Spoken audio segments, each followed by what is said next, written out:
ഉദ്യോഗസ്ഥർ അവരുടെ നേട്ടത്തിനായി തന്നെ ബലിയാടാക്കിയെന്നും വിധിപ്പകർപ്പ് ലഭിച്ച ശേഷം തുടർ നടപടികൾ സ്വീകരിക്കുമെന്നും ദിലീപ് ആരോപിക്കുന്നു.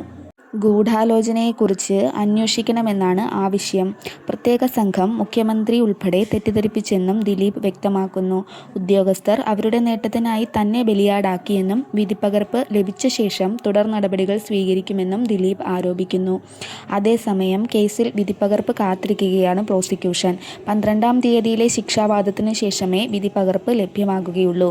വിധി പഠിച്ച് പാളിച്ചകൾ പരിശോധിച്ച ശേഷമേ ഹൈക്കോടതിയിലേക്ക് പോകൂ. പ്രോസിക്യൂഷന്റെ ചില തെളിവുകൾ കോടതി പരിഗണിച്ചില്ലെന്ന ആരോപണവുമുണ്ട്.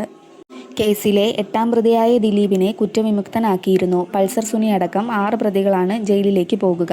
എറണാകുളം പ്രിൻസിപ്പൽ സെഷൻസ് കോടതിയാണ് ശിക്ഷ വിധിക്കുന്നത്.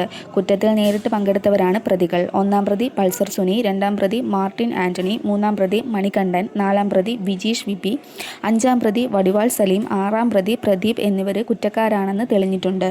കൂട്ടബലാത്സംഗം ഉൾപ്പെടെയുള്ള കുറ്റം തെളിഞ്ഞെന്ന് കോടതിയിൽ പറയുന്നു. ഗൂഢാലോചന, കൂട്ടബലാത്സംഗം എല്ലാം നിലനിൽക്കുമെന്നും കോടതി വിധിയിൽ. ദിലീപ് കുറ്റം ചെയ്തുവെന്ന് തെളിയിക്കാൻ പ്രോസിക്യൂഷന് കഴിഞ്ഞിട്ടില്ല.